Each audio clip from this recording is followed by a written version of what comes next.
ब्रह्मांडे सर्वे ब्रह्मनिष्ठम् आत्मज्ञानी तत्वज्ञानी अमृतस्य पुत्र पितृभ्यो नमः।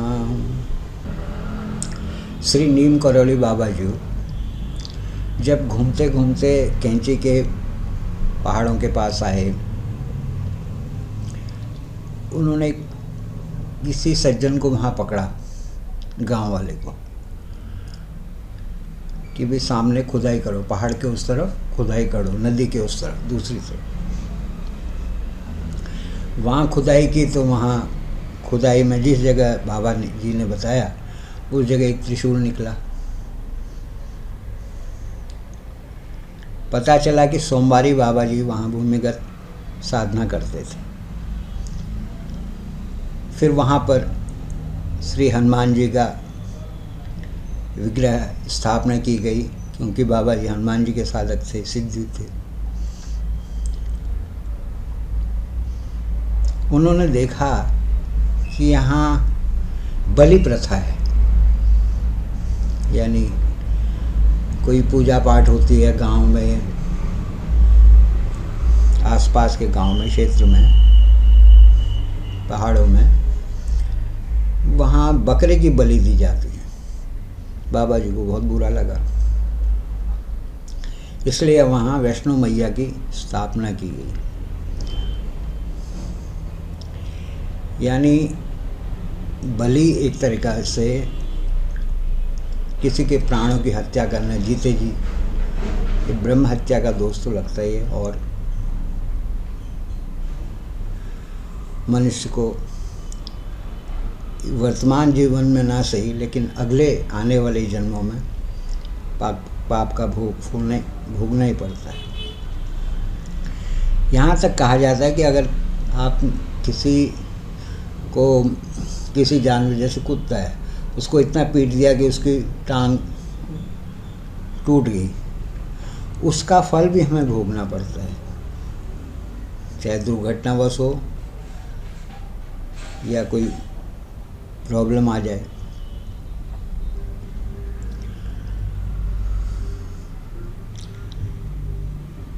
एक बार में ऐसे ही सोमवार का दिन था, तो मैंने कहा चलो सामने एक हनुमान मंदिर है,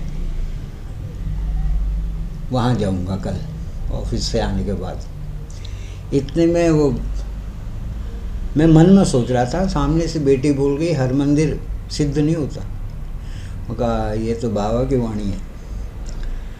ने कहने का अर्थ है कि जो मंदिर सिद्ध हो, जहाँ किसी सिद्ध संत ने प्रतिष्ठा की हो मूर्ति की, या जैसे कोई जंगल है वहाँ पर किसी ने जैसे हनुमान जी की मूर्ति प्राण प्रतिष्ठा की, उसके बाद उसको सिद्ध किया, वहाँ पर ओम हनुमते नमः करके हनुमान जी को वहाँ साक्षात दर्शन करा दिए उस मूर्ति से, तो वो सिद्ध मंदिर है। हमारे 51 शक्तिपीठ हैं और संतों की महासमाधि, या सूफी संत भी हो, क्योंकि वो तो जाति धर्म से बहुत ऊपर होते हैं, वहाँ पर नतमस्तक करने का भी बहुत अच्छा फल मिलता है।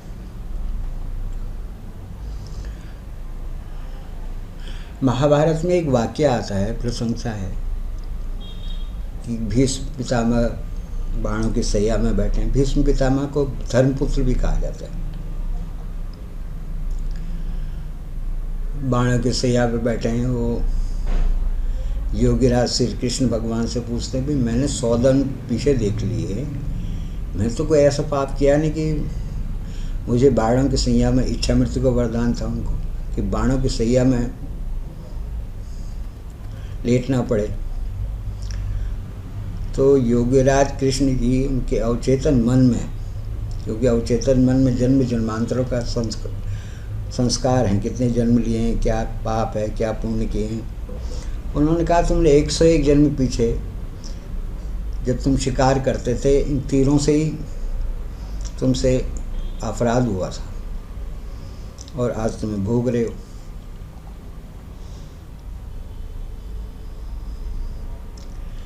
जब हम सोए होते हैं स्वप्न देखते ही हैं, कभी ऑफिस में, कभी मार्केट में है, कभी कोई न कहीं चल रहे हैं, सफ़र कर रहे हैं, बस में जा रहे हैं, कहीं लड़ाई हो रहा है, कहीं झगड़ा हो रहा है, कुछ ना कुछ कोई ना कोई स्वप्न देखता ही है। स्वप्न देखने वाला कौन है? हमारा अंतःकरण, हमारी आत्मा। और जो हमने स्वप्न देखा, जो जागृत मन से जो कार्य किया, वो हमारे अवचेतन मन में बैठ गया।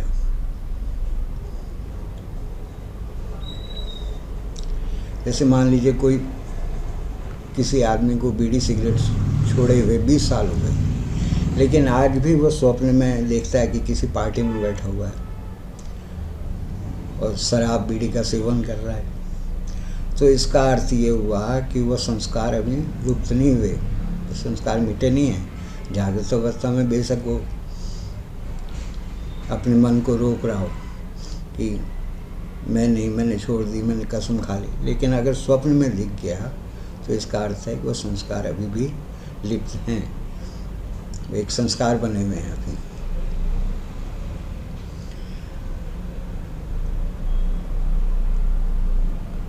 और अवचेतन मन जो हमें स्वप्न दिखाता है, वो पूर्व जन्म दिखा देता है, वर्तमान में आने वाली घटनाओं की ओर भी प्रेरित करता है कई बार, और कई बार भविष्य भी दिखाता है।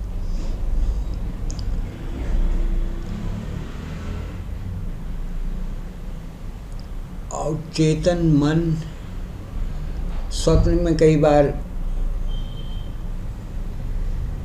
मंदिर के दर्शन भी होते हैं, गुरुद्वारों के दर्शन भी होते हैं, तो इसका अर्थ ये है कि वो पूजा आपकी सफल हो गई।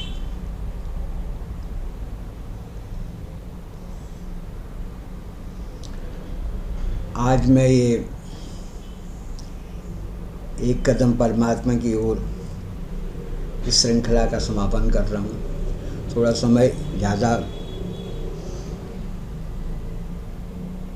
लग सकता है। मैं सोचता हूँ कि सारी चीज़ों को आज ही जो भी मेरे विचार हैं उसको समाप्त कर दूँ। जब मैं कभी मनन करता हूँ मुझे बड़ा दुख होता है। दुख ही होता है कैसे लोगों को गुमराह किया जा रहा है, भोले वाले लोगों को। लोग वैसे ही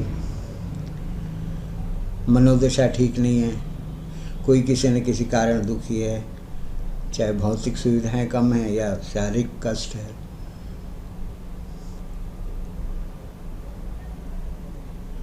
पड़ोसी कहता है तुमने अभी तक गुरु नहीं बनाए, परिवारजन कहते हैं तुमने गुरु नहीं बनाए, और गुरुओं की भरमार है। आज गुरु जी का संत समागम बॉम्बे में, अगले हफ्ते दिल्ली में, इससे अगले हफ्ते मद्रास में, इससे अगले हफ्ते कलकत्ता में, इससे अगले हफ्ते चंडीगढ़ में, 2 महीने का सारा संत समागम आ गया। उसमें फिर गुरु दीक्षा दी गई। कितने बने, कितने हो गए शिष्य, कितने बन गए? 5 करोड़, 3 करोड़। आपस में होड़ लगी हुई है। बड़ा एक सामान्य है। गुरु आत्मिक गुरु का अर्थ होता है कि जन्म जन्मांतरों का संबंध।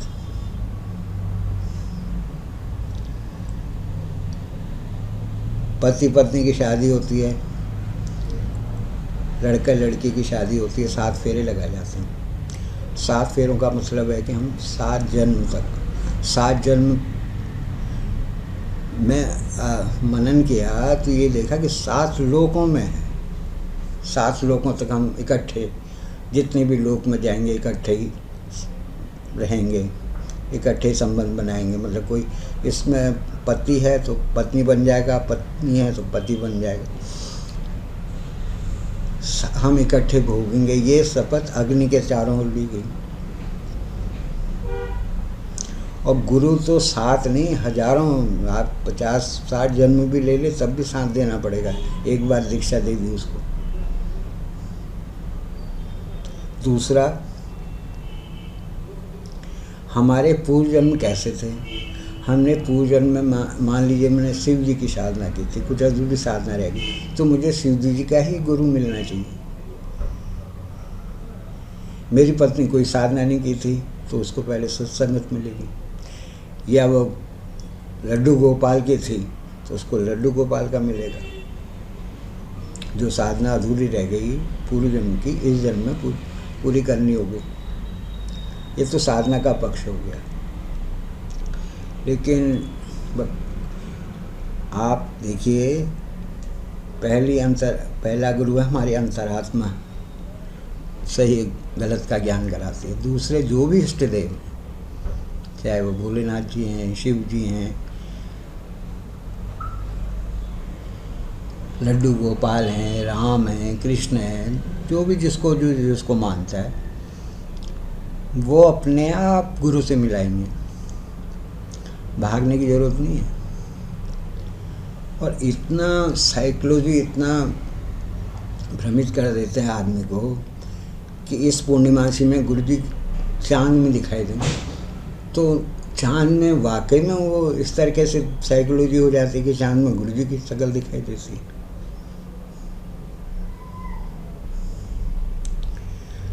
खैर, ये मेरा किसी को निंदा करने का हक भी नहीं, निंदा करनी भी नहीं चाहिए, लेकिन एक जागरूकता की वजह से मैं आपको ये कह रहा हूँ। सबसे बड़े तो इष्ट देव हैं, जिसको पीढ़ियाँ मानती आ रही हैं।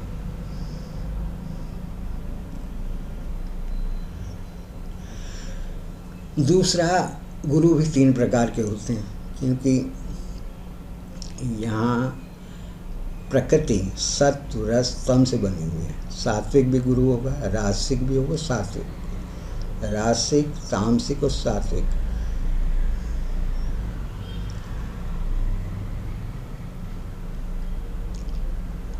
श्री महाकाली, श्री महालक्ष्मी, महासरस्वती, ये तीनों सत्व रस तम को बोध करते हैं।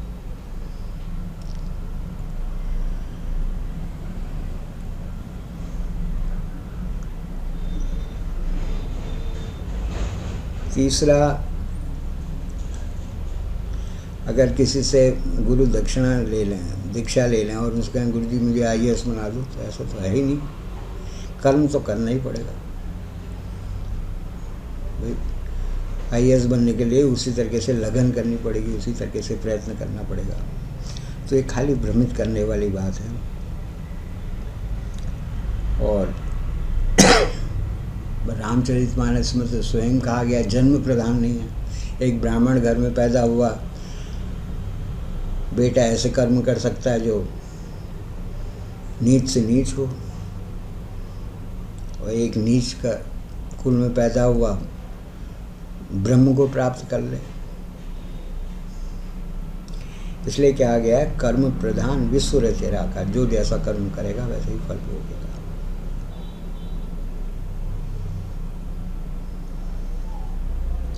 दूसरा, घृणा किसी से नहीं करनी चाहिए। एक बार मैं शायद थोड़ा भूल गया, कालिदास जी तो कौन थे, वाल्मीकि थे शायद, उंगली मार डाको, देखिए उसका हृदय परिवर्तन हो गया।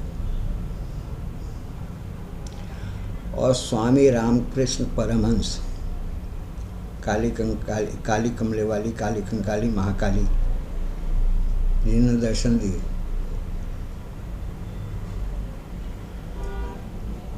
और स्वामी विवेकानंद जी उनके शिष्य थे।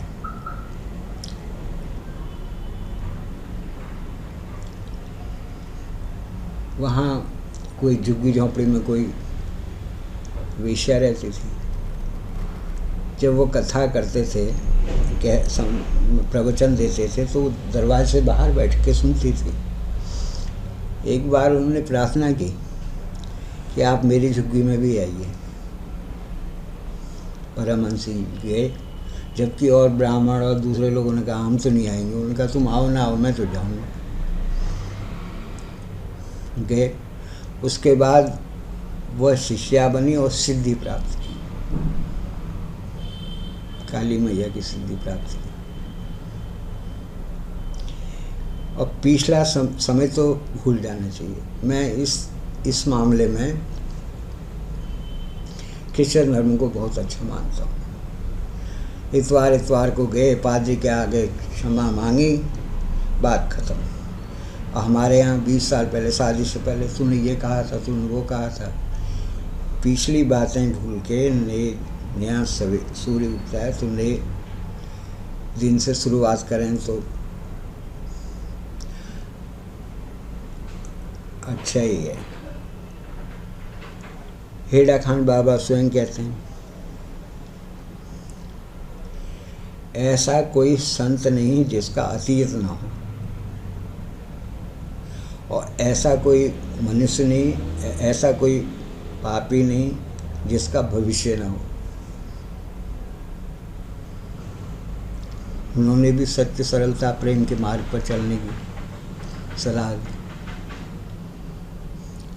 देवरा बाबा हैं, वो कहते हैं समदर्शी बनो, सभी प्राणियों में परमात्मा का अंश है, लेकिन समवर्ती मत बनो। समवर्ती का मतलब है अपने साथ कुत्ते को बिस्तर में मत सुलाओ, अपने पास मत रखो, क्योंकि उसके लिए देवरा बाबा कहते हैं उसके लिए प्रकृति ने बनाया हुआ है, उनके लिए भोजन की व्यवस्था की हुई है, रहने की व्यवस्था की हुई है।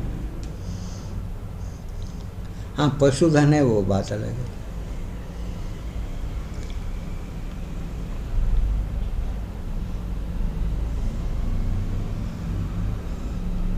शिरडी के साईं बाबा कहते हैं सबका मालिक एक है, और हमारे नीम करौली बाबा कहते हैं भाई एक लक्ष्य बनाओ, जीवन में एक लक्ष्य बनाओ, और उस लक्ष्य को साथ हुए अपना प्रयत्न करो, जरूर सफल होगे।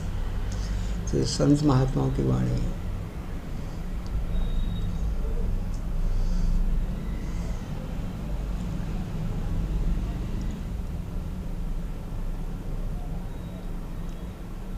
यह मेरे विचार से।